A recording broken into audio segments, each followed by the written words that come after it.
Just welcome in, Buckeye Backers. Here we go. After the combine, we got a lot to talk about. We got a couple guests on here. Cody Croy is the normal on here regularly. And we got Joey. Joey, tell us a little bit about yourself, what you've been up to, and why you want to join us today.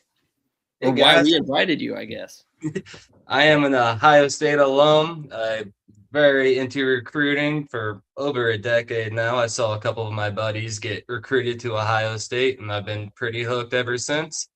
I got in contact with Cody, and I'm excited to join the show with you guys today. Awesome. A little bit about what you two are planning on doing in the future, too. Cody, you want to jump into that? Yes, sir. So at the middle of March, we're going to be launching the Boomin' Buckeyes podcast. You can find that here on the College Football Backers Network. We'll be going live on YouTube. It's under the same name, the Boomin' Buckeyes podcast. We hope you guys will join and tune in just as you would with Steve. It'll just be me and Joey and maybe some guests that we can get on. I'm sure Steve, he could come on and we're going to talk ball, whether that's football, basketball, whatever. We're really excited to get that started. Probably going to start going live Fridays about 7:30. So anything Buckeye related you're going to do. Well, we got to jump right into this combine, man, because this has been an absolute show for Ohio State. I mean, what more could you want than stealing the spotlight from start to finish almost? And when the Buckeyes came up, it was just like pure gold. Everywhere around the program, they have to be completely excited, from Ryan Day to Matt Patricia, all the way down to the guys just entering the program, just stepping foot on campus and going through those winter workouts. They got to be like, man, our guys are representing big. Yeah, I mean, I think whenever you look at, this is a message to recruits. If you come here, you're going to get developed. No matter what. We had guys that Sonny Styles, he came here as a safety. After 2 years, he transitioned into a linebacker, and now he's going to be a first-round pick. Let's talk about Sonny Styles first. You got to go with the measurables. 6'5", 244 pounds. He had Good Lord. Just saying that's enough. You watch Matt Patricia on the Pat McAfee show, and they're like, you guys are 6'4" and 6'5". You're going to get drafted no matter what you do. But they went above and beyond. Like these guys, their mentality, they'd have a Zoom meeting with him once a week. And Matt Patricia's mentality, it's just all about the common good, making everyone better. And that's what they did. They made Ohio State better in this and for the future. And they made themselves better. All right. Yeah, I think that's a message to recruits that now you're being trained up by not only a championship winning defensive coordinator, now you have an offensive coordinator that has NFL experience, that has head coaching experience. You're really getting the NFL experience at the college level as soon as you step in as a freshman. And I think that's so huge for development. And I think that's why Ohio State is the way they are. And I think that's why we're going to have so many guys drafted in the first round. Let's finish off what Sonny Styles did, though. Like, because we can't gloss this over. I mean, everyone's probably heard about it now if you're a big Buckeye fan, but 43.5-inch vertical, 11-foot 2-inch broad jump, and a 4.46 40-yard dash.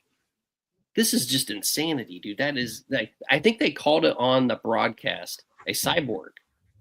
Like they said, of course, Matt Patricia's here. He's producing cyborgs. Yeah, absolutely. Joey, I want to get your thoughts on that. Well, LeBron James has a 44-inch vertical. Sonny Styles has a 43.5-inch vertical. He runs a faster 40-yard dash than CeeDee Lamb. He's about the same size as Derrick Henry. He can cover. He started off as a safety turned linebacker, and he's just a freak in every sense of the word. The size, the speed. He's smart. Just a perfect specimen for football. Yeah, absolutely. And I think whenever you look at Sonny's athletic background, being a basketball player, kind of similar to LeBron James there, not quite as good, but good in his own right. I think that athletic background, of course, with his father playing at Ohio State and his brother originally going to Notre Dame, that's an athletic family. So we shouldn't have been surprised by this. I just don't think it was as showcased as it could have been at Ohio State. It's elite. All right. There's no more to say about it than elite. I mean, you look at that 43.5-inch vertical, that's the best ever by a linebacker. It's ridiculous. I think we have to give Coach Mick a lot of credit too when it comes Yes. to the 40-yard dash. These are learned skills when you're getting into a stand. I mean, athleticism takes you a long way, but the difference between a 4.5 and a 4.46 a lot of times is those little things that they teach you, whether it be your stance or stretching or hitting the weight room. He just deserves a lot of credit because we have the top 2 linebackers when it comes to 40 and the number 1 safety. That's impressive. Yeah, absolutely. And we got to get into that. And when you have Jeremiah Smith getting out on Twitter and saying freaks, that speaks a lot, man. Who is a freak of nature in his own right. And here's the thing with Sonny Styles. I feel like the common saying is that the NFL Combine is where the money is made. You know, guys like Anthony Richardson. And I think that Sonny Styles, he would have been a first-round pick regardless. I think if he would have played at his natural position at linebacker for 4 years, 3 years, we could be talking about him being the number 1 pick with his measurables. I well, also that. if he would have played on the edge a little bit more too and had some experience on that and showed that versatility, which I think we talked about before the show, and Cody, you mentioned it, that he would probably get that chance with those measurables, that athletic ability. You could almost put this guy anywhere on the field. He was recruited to cover CD Lamb. He was recruited as a safety. The Buckeyes transitioned him to a linebacker, and he's the size of a defensive end. Yeah, you're talking about that a is defensive end that could guard wide receivers in the NFL. Yeah. I mean, based on those measurables, right? Wow. He tested faster than about 75% of the wide receivers currently in the NFL. That's crazy. Absolutely. 45. Wow. It was like similar numbers to Calvin Johnson, I believe. It's ridiculous. So this is obviously going to raise his profile for NFL scouts. Obviously. This is completely beneficial for Ohio State in multiple ways, as it is for Sonny Styles. Recruits are going to see that. Yeah.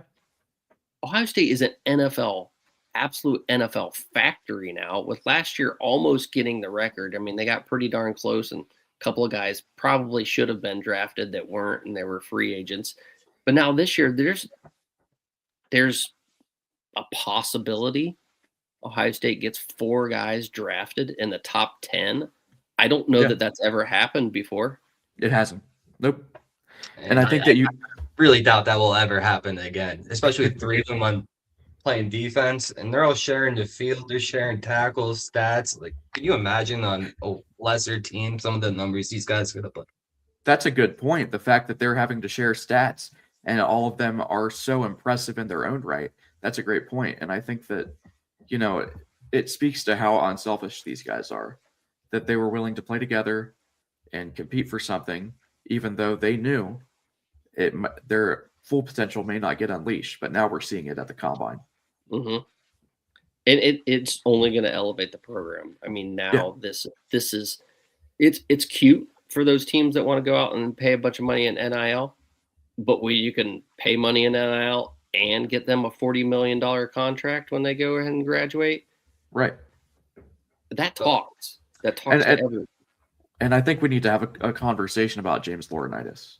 I think what he has done to this linebacker room, it's reaching Heartline level, in my opinion. I think we're getting to a point where it's just as consistent and just as elevated as Heartline made that receiver room. I think that James Laurinaitis is doing the same thing with the linebackers.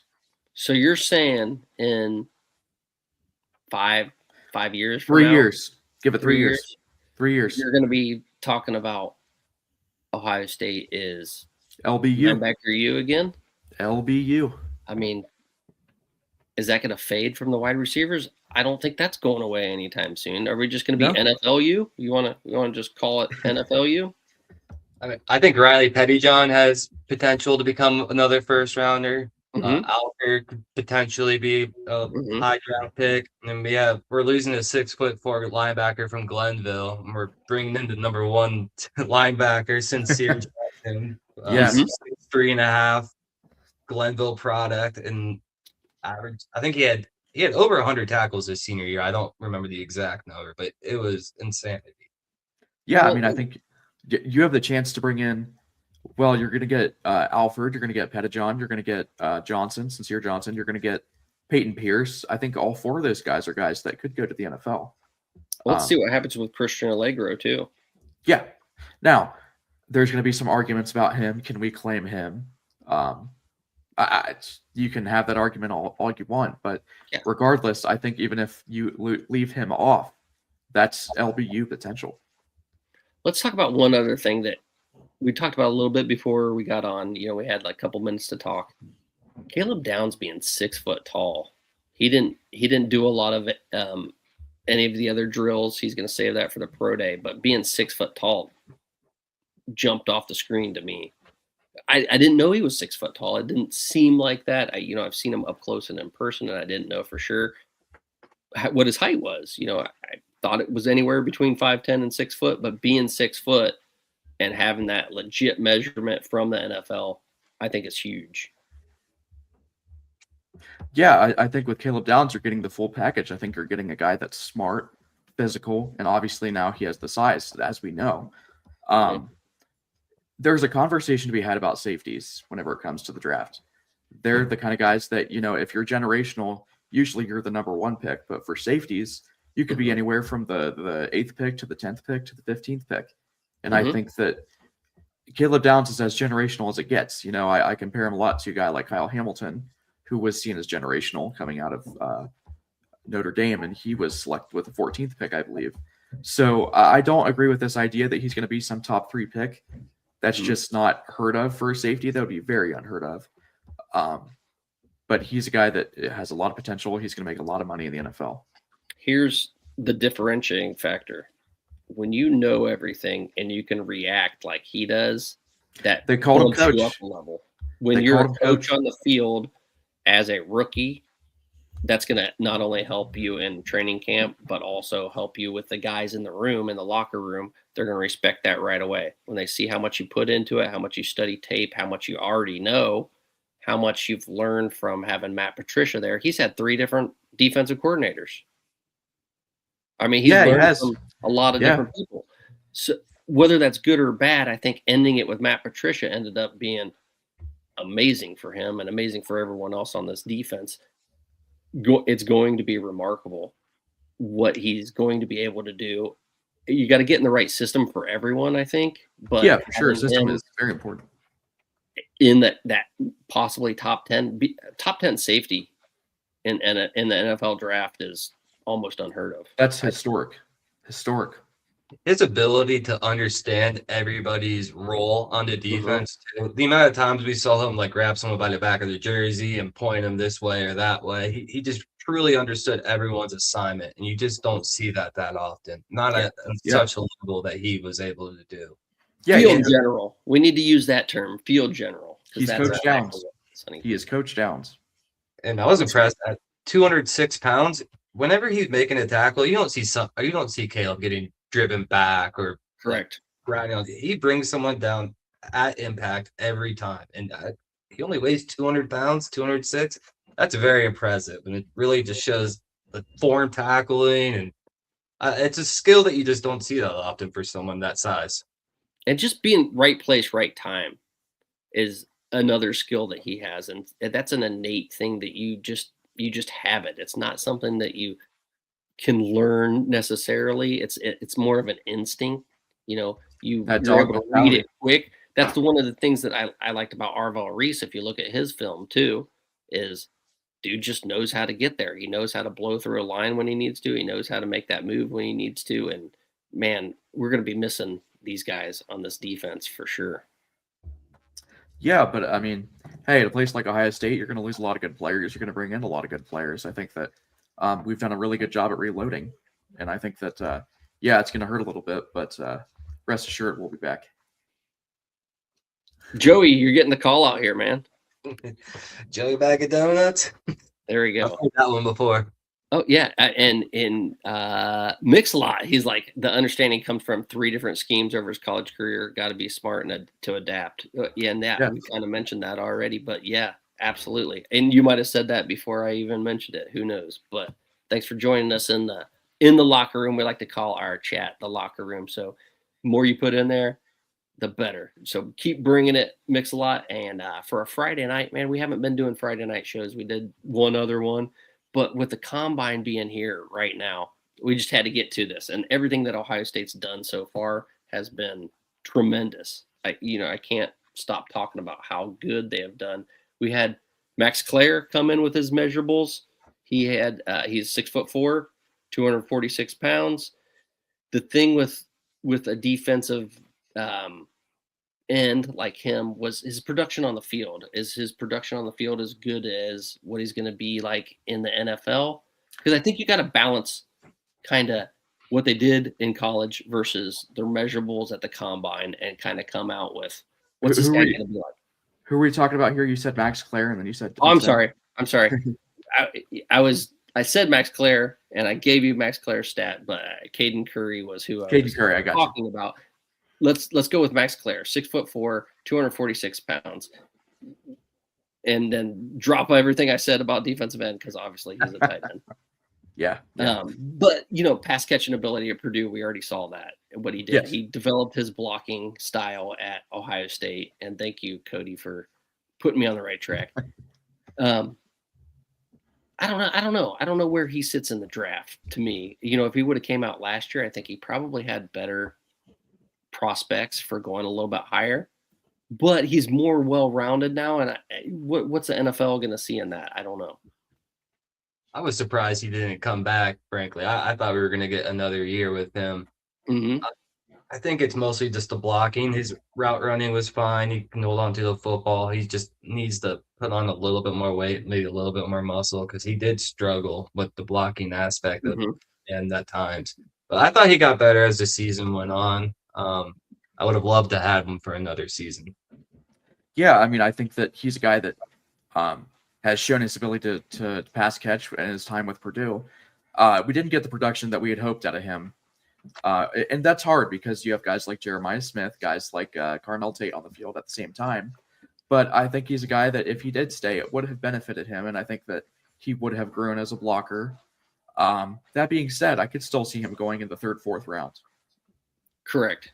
And then once he gets on a team, he's going to have to prove himself. He's not going to get that huge first round contract, but you can develop yourself and go for that second contract. But you're still talking about someone in the third round, right? I mean, that is awesome. I mean, that's almost every boy's dream growing up is, hey, I want to be drafted in the NFL. So going in the third round, that's nothing to shy away from, and it's also going to help Ohio State. Moving on to Davison Igbinosun, IGB, 4.45 40-yard dash time. We're obviously going to see some more from him at Pro Day. There's probably no reason for him to run a 40 again. I mean, if you're running a 4.4, you take that. That's good. Yeah, I mean, I don't know what all he's going to do at his Pro Day. I don't know. But I didn't get the official numbers on him. He is 6'2", I do believe, as a cornerback. So he's going to be just fine. What he did this year versus what he did last year, I thought was excellent. All those penalties he had in 2024 come into 2025 season, very few. Yeah, a couple at the end of the year that stood out, but dude was in the right position all the time. Even last year when he was getting handsy, he was a lot less handsy this year, and he showed he's an NFL cornerback, and he's going to produce at a high level. I think he's only going to get better and better every year he's on that field. Yeah, I mean, I think you look at his time at Ole Miss, and he comes to Ohio State, and he struggled early with all of the penalties, and I think that's one of Tim Walton's best products. I think that he has completely transformed his game under Tim Walton, and I think that he's a guy that if he can limit the penalties on Sundays, he could be an NFL player for a long time. As far as his draft stock goes, I don't know that he'll make it in the first round. I think that he'll go, we could see him second, third, but drastically raised his draft stock by coming back. He is a first round. His first round size. I mean, as far as athletes go, he looks smooth. He looks the part. And I love the mentality he has. I give him a lot of credit, actually, for the change in the defensive mentality. But, yeah, I think he'll probably be a third, fourth round pick, if I had to guess right now, just based on the penalties and just not a ton of – they didn't really throw at him a lot this year, which is both good and bad. Just bad is there's not a lot of film to show for it. But, I mean, the good is you never want them to throw at your top corners. Just based off last season alone, I think third, fourth round is probably where he ends up.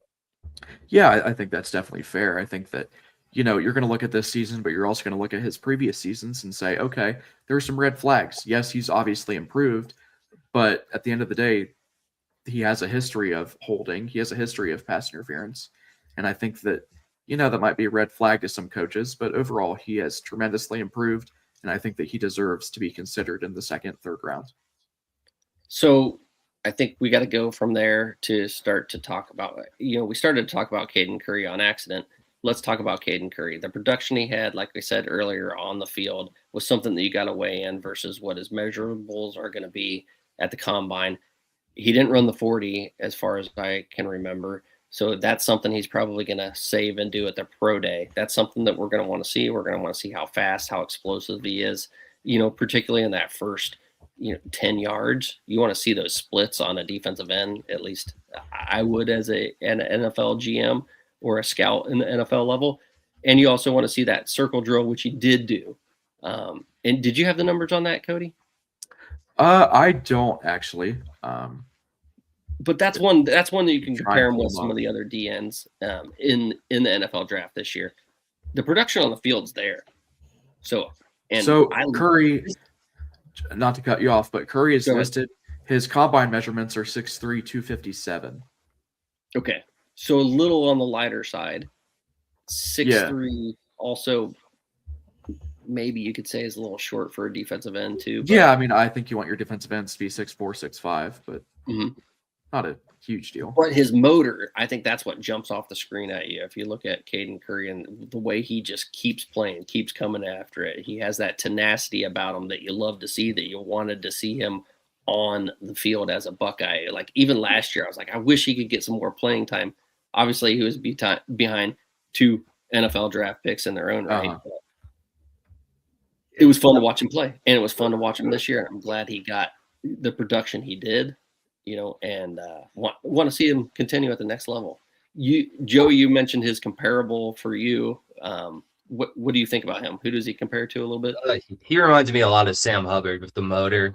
Sam Hubbard's obviously 6'5", 6'6", but just the way they play. And we saw a lot of production out of him last year in very few snaps. And the question was, can you keep that production up when he amps the snaps up? And I think he really did. I thought he played great this season. And at times he was dominant. I think he could have a Sam Hubbard-like career. Sam went in the third round and played for 8 years. And I think recently retired. I think that would be a great career for him. Yeah, I would love to see that. That's a great career for anyone. I think with Curry, you worry about his athleticism, you worry about his size. I think that he's a guy that, he's a skilled football player. He works really hard, but I don't know if he has the just the natural size, the natural strength, the natural talent for the NFL. I don't know. That being said, I think that he will get drafted. I think you'll see him get drafted maybe fourth, fifth round, probably. I like this a lot. Motor is huge. Mr. Mix-a-Lot. Sorry, I couldn't see it. Clowney had all the physical attributes, but never looked hungry in the NFL. That is exactly true. I mean, you can have all the measurements you want, but if it's not production on the field, you get the hell off the field. Yeah, I think that's what gets lost in the combine. It's like, these guys are we know these guys are athletic. Like they're in the NFL. But that doesn't mean that you're going to want it. That doesn't mean that you have the natural ability to play. And Jadeveon Clowney, that's a tremendous example of that. He was a guy that had everything, and he just didn't work out in the NFL. Not that he hasn't had a decent career, because he has. But he's a guy that should have been an All-Pro. He wasn't a Bosa. No. There's a big difference, too, between treating football as your job and loving the game. And I think Kayden Curry is one of those guys that loves football, and that can take you a long way. Joey, that's a great point, man. If you just have a love for the game, it shows. It shows in how you play. It shows in how you prepare. It shows in your motor, and that's exactly that. Some people are just born, physically gifted and then develop too, but they might just not have that innate tenacity to get after the ball, like someone that maybe just has more love for the game than others. I think if you look at the elite competitors across any sport, you look at Michael Jordan. He had that drive to win at everything he did, and it showed in his game. Like, he would practice and practice and practice, and anything that was a competition, you went at it. And it seems like Kayden Curry's kind of that type of dude. Like, I just want to get it done. So hopefully he'll get over like the little things, like the 2 inches that he probably should be a little bit taller, and then just make up for it with motor. Absolutely. But if you want to talk about athleticism, we got to get into Lorenzo Styles Jr. Because 4.27 40. I was not expecting that. I knew he was fast, but I didn't know that's some speed right there. I know he returned that one kick and finally got a kickoff to the house this year. But man, should he have been returning more kicks with that blazing speed? I think there's certainly an argument for it. I think Lorenzo's a guy that at before the combine, I would have told you he's probably going to get undrafted. I don't know that he would have gotten drafted. Mm-hmm. But I think now, with that speed, somebody's going to take a flyer on him. I think you could see him get picked in the 5th, 6th round. And I think that if he just cleans up more of the football side of things, I think that he could actually carve out a pretty decent career. I think that with his speed, you're probably looking at a special teams guy, a specialist.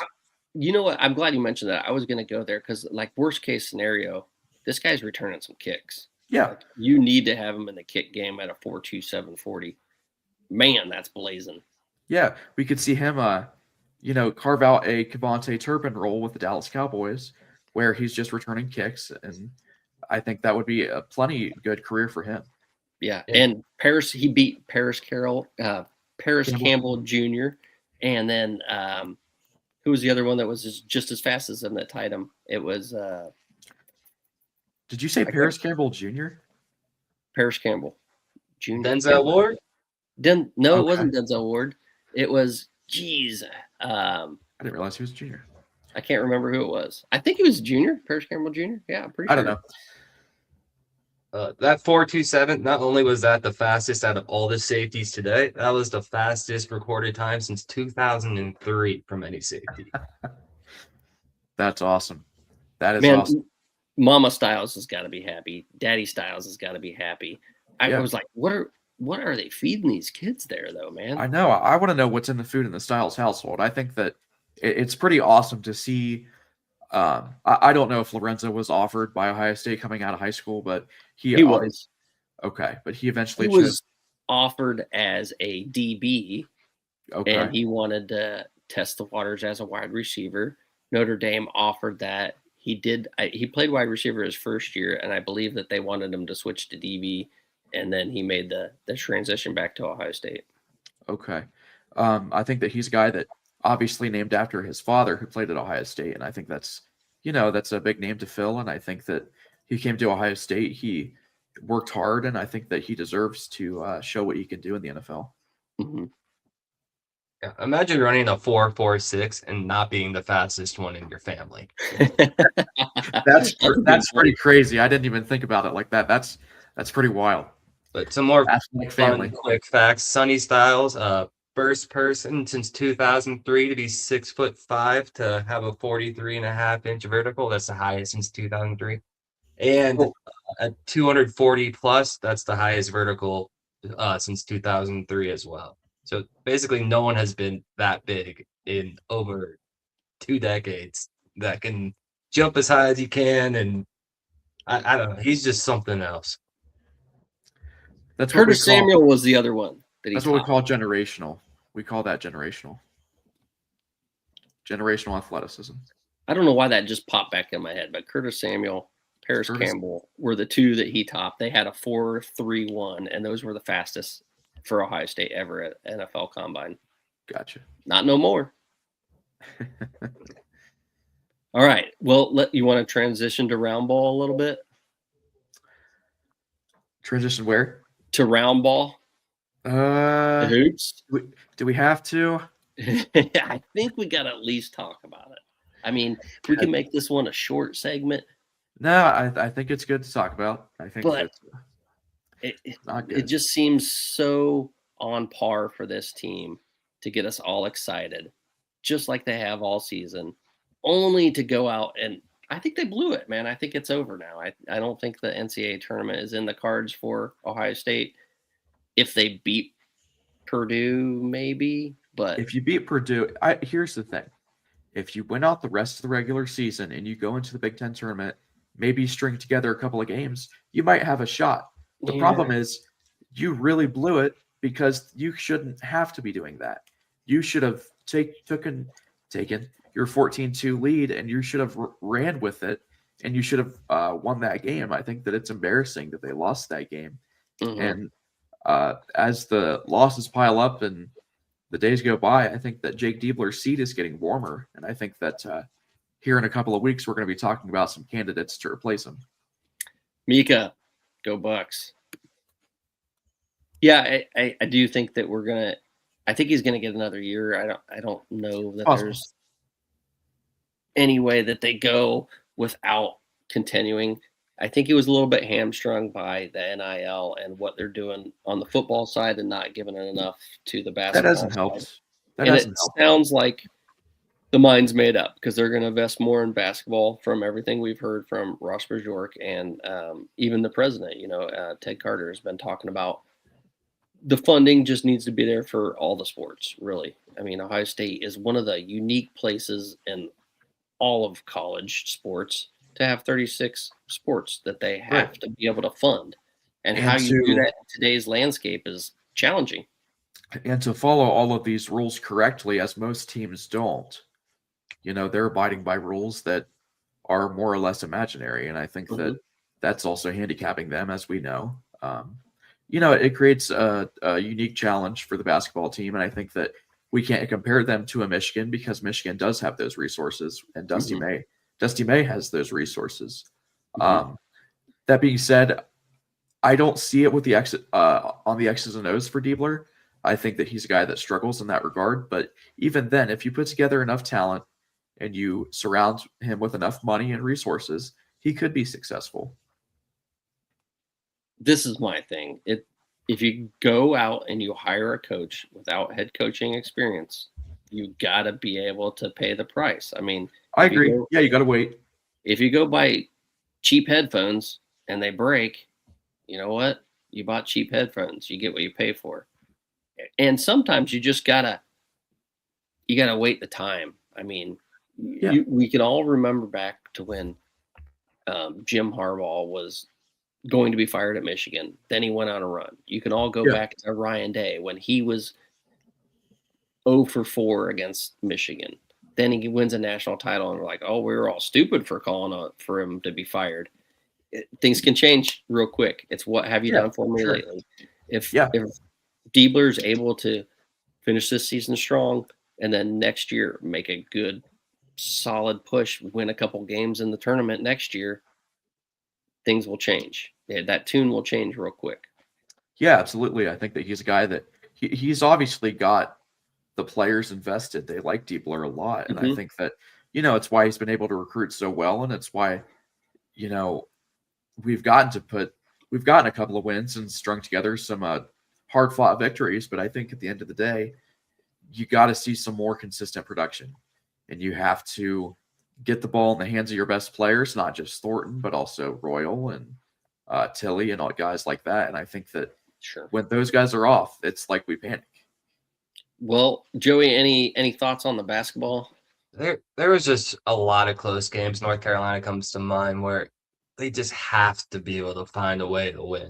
You got to get that ball in the basket at the end of the game. There was just too many. I get you're not going to win every game, but there was just too many of those this season. There one or two really could have just changed the outcome of how we look at this season right now. So Virginia game was really struggling, for me. It was like, man, watching that game, we're like, we have that hope. We have that quad one win sealed up, ready to go. And then, man, down the stretch, they didn't have it all. They didn't have all the gas in the tank to finish it off. And same thing with Michigan State. I mean, just the way they came out and they gave Michigan State a game, and all of a sudden it's just like done, dried up.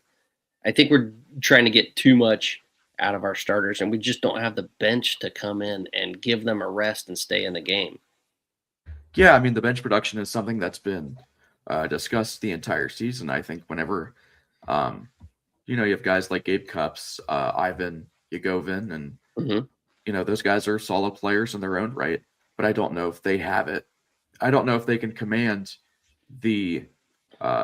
they can't be the first few guys off the bench is what I'm trying to say. And I think that those are guys that, you can play them, but they shouldn't be the guys that you rely on when the starters come out, when that second unit needs to keep things afloat while the starters rest. You can't rely on those guys. It's not their fault. They shouldn't be in that position. It's recruiting, and it's, like we've mentioned, lack of NIL, but also it's coaching. Well, I mean, we've given basketball 6 minutes. I think that's about all they deserve. I agree. Let's move right back onto Ohio State football. Me and you really talked about who we thought were going to have to show out for next year. And it was mostly defensive players because they're losing so much on the defensive end. Right. Well, you know what? Last year we thought the defense was going to be the weak link. This year it looks like the defense is going to be the weak link. But with the way Ohio State recruits, with the way they develop, with having someone like Matt Patricia as a defensive coordinator, like you said, even linebackers, that room is going to be solid because it's just year after year after year the way they're recruiting. Defensive backs, it's going to be solid. Defensive line, we didn't think we had anything last year at defensive line, and now I think this year it's going to be good too. I mean, I know you're losing K-Mac, and that's one we didn't talk about. We didn't talk about K-Mac. So let's talk about K-Mac now and his importance to the team last year and how they're going to fill that this year. So he's going to the NFL. He had a little slip in his drill. That's the beauty of this, though. All those guys get another chance at the pro day at Ohio State, and the pro day is really that last chance to shine. And I think we'll see that out of K-Mac. I think he'll be able to bring himself back up and not lose his footing again. Joey, go ahead if you want to add to that. He's one of those guys where I hope they aren't looking at the metrics and all this and that. I mean, he's undersized. He's probably not the fastest or maybe not the strongest. He's the best defensive tackle in this draft. Yes. Don't overthink it. He's the best at his position. He's the guy you want. He's a guy that loves football. He's a guy that has the film. Like, you can show it on tape. Mm-hmm. And the numbers back him up. So I think just don't overthink K-Mac. He's a first rounder in my opinion, and I think that he'll probably fall between like 25, 30, somewhere around there. But just don't overthink it. Just get the best football player available. Sometimes it's film that you need to watch. You watch all those 4th and 1s. You watch those goal line stands. You watch how Ohio State's defense was dominant. They weren't even letting people score touchdowns until like 6 games in the season. Like, it was ridiculous. I wasn't it Illinois that had the first like goal line situation where they scored a touchdown? Yeah, I think it was. Yeah, they were the first team in the red zone. First team in the red zone to score a touchdown on us. So that's absolutely freaky defense, and it all started up front with K-Mac. So, like you said, Joey, sometimes you got to turn on the film. You got to actually watch these guys, and I think Ohio State has earned the benefit of the doubt by the last 2 drafts, and just by everyone coming out is prepared for the NFL. I'm gonna be a little bit contradictory here. I think. Are you gonna be Debbie Downer? No. Let me address something. We've talked about measurables this entire show for 40 minutes. We've talked about guys like Sonny Styles and their 40 time and their broad jump and their vertical jump, but it's not the entire story. And I think with K-Mac, you're seeing the other side of that. Yeah, he's a bit undersized. The dude's an animal. Stuffing the run. We look at a guy like Tyleik Williams. He could play a similar role to him, and I think that Ohio State, they're going to hurt without him. They're going to hurt without K-Mac. just his physical presence is enough for NFL teams to look at him and say, hey, we need to get this guy. And I think that you could see him potentially in the first round. I think he will fall to the second, but he has first round potential. What's interesting about all these guys that we're talking about on the defense is how big a role they actually did play in the national title run, in 2024. We might not have realized it then because they were all like maybe almost secondary players, but these guys made a huge role, maybe save Arvell, Reese, and K-Mac. K-Mac came in goal line situations. You saw him go in against Texas, and help stuff that middle. Every time that there was a run stuffing situation, K-Mac was in there. Now we just saw that he can do it all game long. Yeah, I think that K-Mac in an expanded role, it's really disappointing that we only get 1 year of him. It's really disappointing we only get 1 year of Arvell. But definitely Ohio State did it the right way. They brought along their progression pretty slow, and I think that you got the best out of them whenever it mattered most. And I think that, those guys stepped up. It's unfortunate that others didn't, and we couldn't make it as far as we had hoped to. But still, those guys are animals. And you mentioned we only got 1 year out of those guys. It shows you a lot about Ohio State, though. If you get 1 year on the field and you make the most of it, all right, you might be top 5 in the NFL. Sure. Yeah. In that draft, I mean, you can go top 5 after it. Some people have Arvell Reese at 2. In fact, a lot of people do. And if you go at 2 with 1 year on the field at Ohio State, ooh, buddy, man, you got yourself a contract. And guess what, recruits? You just saw a guy with 1 year on the field go number 2 in the NFL draft. That speaks volumes. This entire NFL offseason, it's going to be Ohio State. Ohio State is going to be the talk of the NFL offseason. I think it's because of the guys that are going to be coming up in the drafts, and I think it's the guys that are already in the league right now. And I think if you want to go to a school to get the most consistent development, to get the biggest, the strongest, to get the absolute most out of you, you go to Ohio State. And to have a real brotherhood.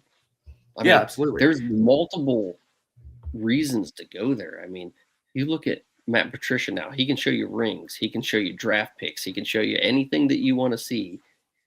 And you're at one of the premier institutions for college football in the history. I mean, Ryan Day's doing everything the right way. Now you have an offensive coordinator that was a head coach too. You got a defensive coordinator that was a head coach in the NFL.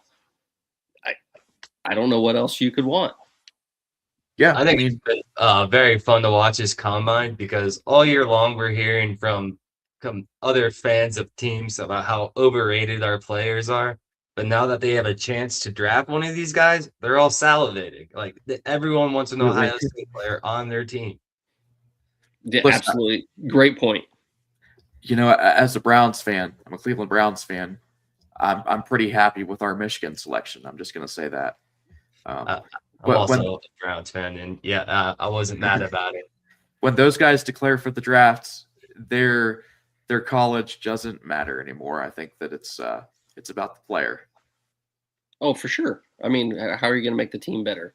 It's like, absolutely. You take it a step down further. If it's like your rival in high school and they go to Ohio State, you're still going to like that dude as he performs at Ohio State. Yeah, for sure. That was Sam Hubbard for me. Really? I still cheer for him. Oh, for sure. And in fact, sometimes you maybe even cheer for him more. Absolutely. Because of kind of a local guy.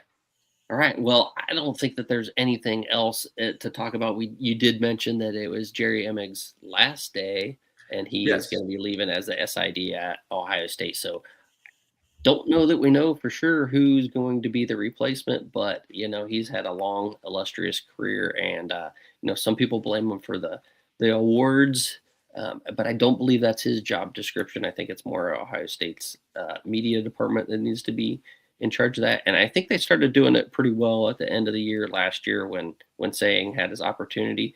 But also, I do think that there maybe is a little bit of the adage that Ohio State sells itself. They don't need to do a whole lot of poster boarding. This isn't Oregon. This is Ohio State. Just look at the combine. Yeah, I mean, I think some of that's true. I just think that when you look at Jerry, and I think just looking today on social media, you had reporters going out of their way to thank Jerry Mick. And I don't know how common that is. I'm not aware of other teams' SIDs, what their role is. But the reality is Jerry was very well liked and very well respected among reporters, among all media. And I think that, yeah, he doesn't use social media. Who cares? That's not his job. He gets too much hate for that from people that aren't in media that don't quite understand what that role looks like. So happy retirement, Jerry. Wish you the best. Yeah, one thing I will say for sure about Jerry is he was the guy that gave me my first opportunity to be in the Woody Hayes and to be in an Ohio State game as a member of the press. So I'm very thankful of that. I didn't get a chance to know him probably as well as some of the other guys or gals that are on the beat that have been there for a while, but it was fun. It was a great experience. And what was really impressive, I would say, is he knows everyone's name. And it's very we were at detailed. the Ohio State basketball game, and we were right by the media section with guys like Blake Biscardi, some people for 11 Warriors. And when I tell you, he came over and was interacting with every single person in that media section, in that media row. And I think that speaks to his character. I think that speaks to the work ethic, and I think that speaks to the kind of job he did at Ohio State. So I agree with what you were saying. Yeah, I mean, the guy was on top of his job, and that's what he was there to do. So, Buckeye Backers, thank you for joining us. Go get and follow. Joey, what is your handle on Twitter? It is Buckeye Breakdown. Buckeye Breakdown. And Cody, Croy, their podcast is coming up starting next Friday, right? I believe we're going to start it. I think we're planning March 13th, I believe. March, so two weeks from now. 2 weeks, roughly. I think that's our goal, and I think that if you like Buckeye sports, if you want to watch two guys yap about football, yap about basketball, I think that you're coming to the right place. And I think that, we're really excited to do the Boomin' Buckeyes podcast, and if you ever want to consume more Ohio State content, please consider checking us out. Really excited to get this next project started. Awesome. Well, thanks again, Joey, for joining us. I appreciate your time and all your comments. It's been awesome having you, and we'll have you around again soon. Obviously, you'll be doing your own show here pretty soon, but from time to time, drop back on Buckeye Backers. It's been awesome. Hey, thank you, guys. This was a lot of fun. All right. Take care. God bless everyone. Have a wonderful evening. And as always, OH. IO. Buckeyes. Go Bucks.